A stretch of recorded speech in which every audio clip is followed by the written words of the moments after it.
दोस्तों, कैसे हैं सभी लोग। दोस्तों आज हम बात करेंगे पेपर 9 पर। पेपर 9 में हम करेंगे curricular planning for group teaching, यानी कि समूह शिक्षण के लिए पाठ्यक्रम नियोजन। समूह शिक्षण के लिए पाठ्यक्रम नियोजन हम कैसे करेंगे। अगर हम किसी भी कक्षा के लिए शिक्षण प्रक्रिया कर रहे हैं, शिक्षण कार्यक्रम बना रहे हैं या शिक्षण प्रशिक्षण दे रहे हैं, तो किस तरीके से हम शिक्षण का कार्यक्रम बनाएंगे या किस तरीके से योजना बनाएंगे, किस तरीके से हमने पाठ्य योजना तैयार करनी है, या उससे पूर्व हमने पाठ्यक्रम निर्धारण करने के लिए पाठ्यक्रम नियोजन किस प्रकार करना है।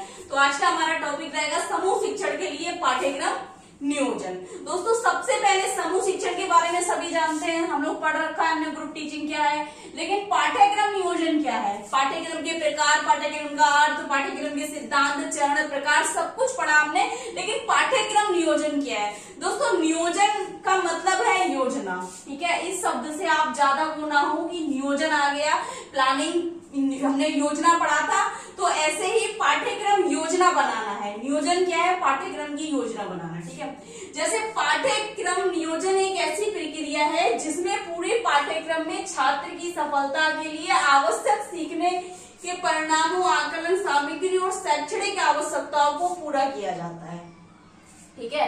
तो पाठ्यक्रम नियोजन में क्या तैयार किया जाता है। पाठ्यक्रम नियोजन या पाठ्यक्रम योजना एक ऐसी प्रक्रिया है जिसमें पूरे पाठ्यक्रम में छात्र की सफलता के लिए, यानी कि जो शिक्षक है वह अपने पाठ्यक्रम नियोजन में या पाठ्यक्रम योजना में ऐसी योजना बनाता है जिसमें छात्र की सफलता के लिए, आवश्यक सीखने के लिए, उसके परिणामों, आकलन, सामग्री और शैक्षणिक आवश्यकताओं को पूरा किया जाता है पाठ्यक्रम नियोजन में, ठीक है।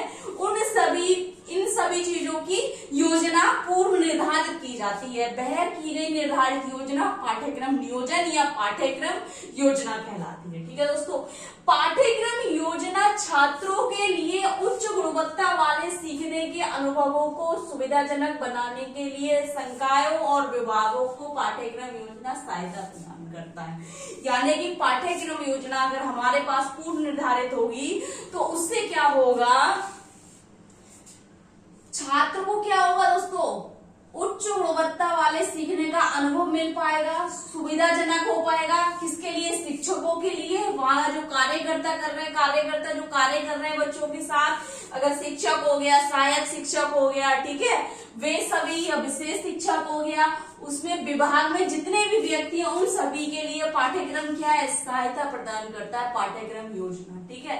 फिर कह रहे हैं पाठ्यक्रम योजना में अलग अलग निर्देशात्मक रणनीतियों का लागू करना शामिल है, यानी कि हमारा पाठ्यक्रम हमेशा बदलता रहता है, ठीक है। पाठ्यक्रम हमारा बदलता रहता है। नवीनता पाठ्यक्रम हमने पढ़ा है ना, इसका एक चरण नवीन होना चाहिए, हमारा पाठ्यक्रम नवीन होना चाहिए और यथार्थ होना चाहिए, यानी कि हमें अपने पाठ्यक्रम नई तकनीकों के अनुसार बदलते रहना चाहिए। तो पाठ्यक्रम क्या है दोस्तों, उसमें क्या है, निर्देशात्मक रणनीतियां लागू करना शामिल है, यानी कि निर्देशात्मक रणनीतियों के साथ पाठ्यक्रम जब बदलता रहता है और संगठनात्मक विधियों जो छात्र विकास और छात्र सीखने के परिणामों पर केंद्रित है, ठीक है। इसकी जो नीतियां हैं, रणनीतियां हैं, निर्देशित रणनीतियां हैं, वे किस पे हैं, संगठनात्मक विधियां और छात्र विकास के, छात्र के सीखने के परिणामों पर केंद्रित है, ठीक। प्रशिक्षक अपने पाठ्यक्रम को दैनिक पाठ्य योजनाओं का एक हिस्सा है जो एक कक्षा के भीतर कुछ इकाइयां या संपूर्ण शैक्षिक कार्यक्रम के रूप में तैयार करते हैं। यानी कि वो कह रहे हैं कि पाठ्यक्रम योजना क्या है, प्रशिक्षक मतलब यानी कि जो व्यक्ति हमें प्रशिक्षण दे रहा है या बच्चों को पढ़ा रहा है, शिक्षण दे रहा है, शिक्षण योजना तैयार कर रहा है, पाठ्यक्रम तैयार कर रहा है, वो कह रहे हैं प्रशिक्षक अपने पाठ्यक्रम को दैनिक पाठ्य योजना का एक हिस्सा है, यानी कि शिक्षक द्वारा बनाया वो जो पाठ्य योजना हम बनाते हैं, डेली एक्टिविटी के लिए, डेली क्लास के लिए हम एक लेसन प्लान तैयार करते हैं, ठीक है। कहीं भी अगर हम टीचिंग करने जाते हैं तो हमें टीचिंग से पहले प्री प्लान पूर्व योजना तैयार करते हैं, जिसे हम लेसन प्लान या पाठ्य योजना बोलते हैं। उसमें क्या है, टाइम दिया रहता है, बच्चों का एज ग्रुप, बच्चों के लिए सब्जेक्ट, विशेषिक उद्देश्य क्या है हमारा, या हम स्पेसिफिक हमारा एम्स क्या है, सामान्य उद्देश्य क्या है, उसमें कौन सी हम शिक्षण सामग्री यूज कर रहे हैं, क्या हमारी तकनीकी है, कौन सी विधियां ले रहे हैं हम, तो वे सारी चीजें होती है ना। तो उसी प्रकार से क्या है, एक उसका हिस्सा है सेम, ठीक है। जो एक कक्षा के भीतर कुछ इकाइयों या संपूर्ण शैक्षणिक कार्यक्रम के रूप में तैयार करते हैं। पाठ्यक्रम नियोजन के कुछ बिंदुओं पर आधारित है, यानी कि पाठ्यक्रम नियोजन क्या है दोस्तों, इसके लिए कुछ निम्नलिखित बिंदु हैं जो हमें ध्यान में रखनी है पाठ्यक्रम नियोजन यानी कि पाठ्यक्रम योजना बनाने से पहले, क्योंकि पाठ्यक्रम कुछ बहुत बड़ी चीज नहीं है। पाठ्यक्रम एक पाठ्य योजना का हिस्सा है, या हम पाठ योजना को पाठ्यक्रम योजना का हिस्सा बोल सकते हैं। ठीक है, आपको एग्जाम्पल के लिए बताऊंगी। पहले तो हम इसके महत्वपूर्ण बिंदु देख लेते हैं जो हमें पाठ्यक्रम योजना बनाने से पहले ध्यान में रखना चाहिए। सबसे पहले क्या रहे दोस्तों,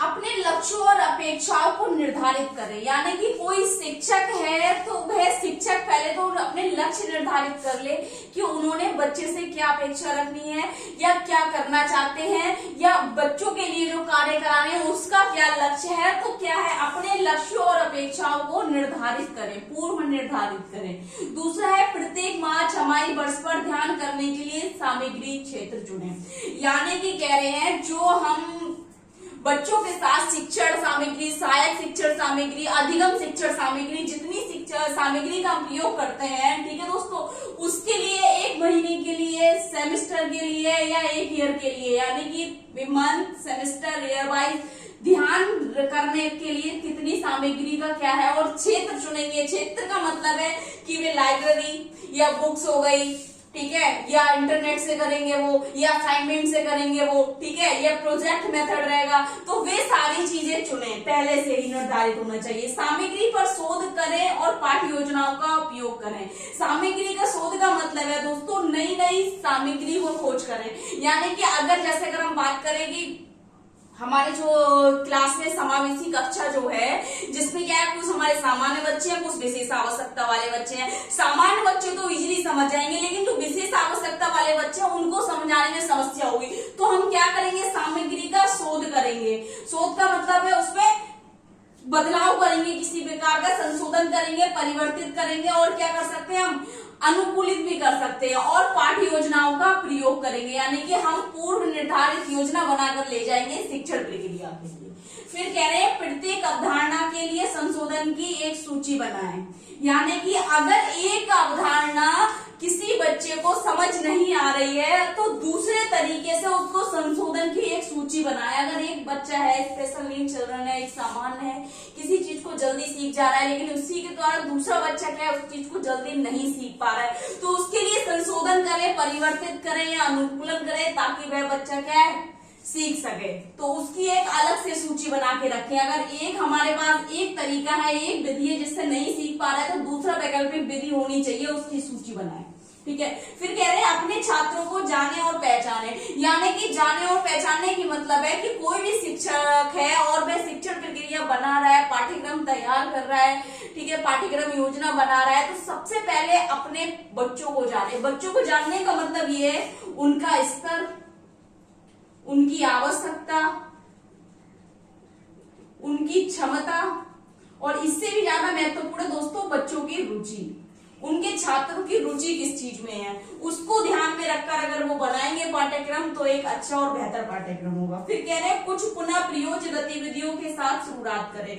कुछ पुनः प्रयोज्य गतिविधियों के साथ शुरुआत करने से मतलब है उन्होंने कुछ ऐसी प्रयोज्य गतिविधियां होंगी जो पहले करा रखी होंगी और उनको दोबारा से रिवाइज कराएं और उसके साथ शुरू करें। ठीक है, फिर कह रहे हैं ये सही है, यही है सही है, यही तक सही है, ये उम्मीद मत करो। यानी कि इनका मतलब ये है यहाँ पर कहने का कि हम कोई भी पाठ्यक्रम योजना तैयार कर रहे हैं तो कभी भी शिक्षक को ये नहीं सोचना चाहिए कि ये यहीं तक ठीक है, उसका आगे बढ़ाओ, उसको विस्तृत करो, व्यापक करो। ठीक है, और यही सही का मतलब नहीं है कि ये सही है, इससे बेहतर भी हो सकता है। ठीक है, कभी भी अपने आप में हमें पूर्ण नहीं होना चाहिए कि मैं ठीक हूँ या मैंने जो कहा वो ठीक है, इससे बेहतर भी हो सकता है और इससे अलग भी हो सकता है। ठीक है, फिर कह रहे हैं उपयुक्त लक्ष्य चयन करने के लिए निर्देशात्मक रणनीतियों का उपयोग करना। तो वही चीज है, निर्देशात्मक रणनीतियों का उपयोग करना। उपयुक्त लक्ष्य चयन हम सबसे पहले क्या करते हैं, सबसे पहले करते हैं हम आकलन। ठीक है, आकलन करते हैं। ठीक है, आकलन करने के बाद क्या है, हम शिक्षण, उसके लिए क्या है, प्रशिक्षण देते हैं।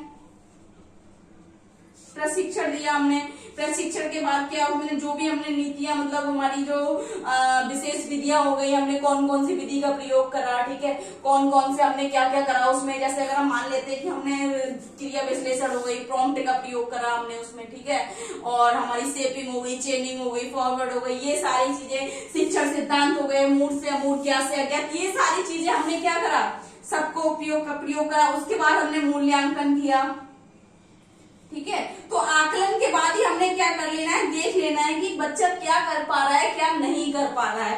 अब जो कर पा रहा है कोई बात नहीं, नहीं कर पा रहा है वहीं से हम अपना क्या कर लेते हैं, लक्ष्य चयन कर लेते हैं। तो उसके लिए हमने जितनी भी चीजें हमने उपयोग की है, तो उसी चीज के लिए कह रहे हैं उपयुक्त लक्ष्य चयन करने के लिए निर्देशात्मक रणनीतियों का उपयोग करें। अब दोस्तों देखिए, जैसे इसमें ये बोला था कि पाठ्यक्रम योजना क्या है, यहाँ बताया था कि पाठ्यक्रम को दैनिक पाठ्य योजनाओं का एक हिस्सा है। कैसे हिस्सा है, अगर हम कोई भी पाठ्यक्रम योजना बना रहे हैं, ठीक है, लेकिन हमने अगर टीचिंग के लिए जैसे कि कह रहे हैं समूह शिक्षण के लिए, तो समूह शिक्षण का ले लीजिए प्राइमरी लेवल का, ठीक है, प्राइमरी लेवल का समूह शिक्षण का पाठ्यक्रम योजना हमने तैयार करनी है। तो कक्षा हमारी प्री प्राइमरी हो गई, आयु हमारा हो गया 6 से 8 वर्ष कर देते हैं, ठीक है, या फिर यहाँ पर अध्यापक अध्यापिका कौन कौन सी रहेंगी, सहायक अध्यापक कौन से या विशेष शिक्षक कौन कौन से। हमारा सामान्य उद्देश्य क्या है बच्चों के लिए, विषय हमारा क्या रहेगा, वर्तमान स्तर बच्चों का, विशेषिक उद्देश्य, कक्षा प्रबंधन,